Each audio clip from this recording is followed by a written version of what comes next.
Today, we are looking at the story of three broke college guys who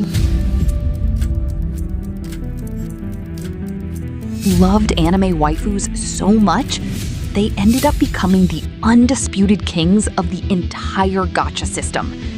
This is a company that took insane risk after risk.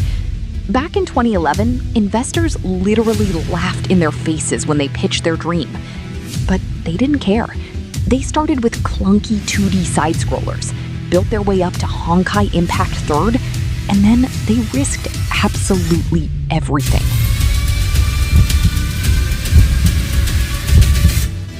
A $100 million gamble on a single game.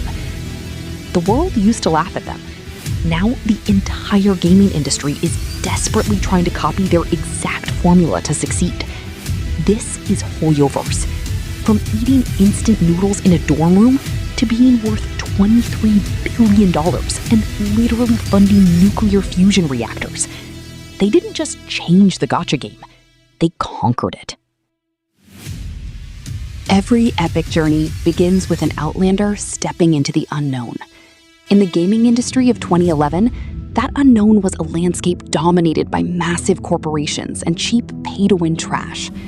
Stepping onto this battlefield were three broke college students from Shanghai Jiaotong University, Kai Haoyu, Lu Wei, and Luo Yuhao. They didn't have a billion-dollar budget or an army of developers. They just had a dorm room, a shared obsession with anime, and a slogan that sounded like a joke to everyone else. Tech Otakus save the world. They wanted to build games that they actually wanted to play. But reality hits hard. When they took their vision to investors, pitching the idea of high-quality anime games, they were completely dismissed. The industry experts laughed them out of the room. They were told the otaku market was too small, too niche, and fundamentally unprofitable. But instead of giving up, they locked themselves in their dorm and coded. With a tiny angel investment of just $150,000, they released their very first game, Fly Me to the Moon. It was a simple, clunky 2D side-scroller, but it introduced a white-haired girl named Kiana, planting the very first seed of a massive universe. Fly Me to the Moon wasn't a global blockbuster, but it was enough to keep the lights on. They pushed forward, pouring every cent back into development. In 2014, they released Hokkai Gakuen 2, also known as Gun Girl Z. This was the turning point. It captured the exact audience the investors claimed didn't exist. It generated millions in revenue, transforming miHoYo from a dorm room indie project into a highly profitable studio. The otaku dream was suddenly real. But for these three founders, making millions off a 2D shooter wasn't enough. They were about to risk everything they had just built.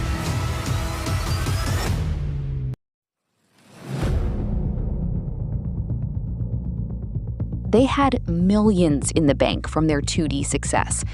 Most studios would have played it safe and milked that formula forever. But miHoYo took all of their profits and poured them into Honkai Impact 3rd in 2016. They brought high-speed, console-level 3D combat to mobile phones, completely shattering what people thought mobile games could look like. It was a massive hit. But for the tech otakus, it still wasn't enough. In 2017, they looked at the industry and decided to attempt the impossible. An immersive, massive open-world action RPG with AAA graphics, fully voiced characters, and a complex elemental combat system. They bet $100 million on a single project. If it failed, the company would be completely destroyed. For 3 years, they built the world of Teyvat in silence. The pressure was unimaginable. And finally, in September 2020, they unleashed Genshin Impact.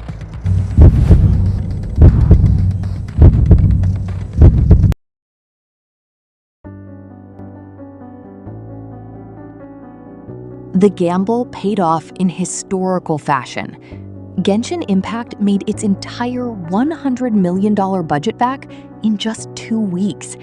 It shattered global gaming records, bringing in over $2 billion in its first year alone. The Outlanders hadn't just survived the industry, they had completely redefined it.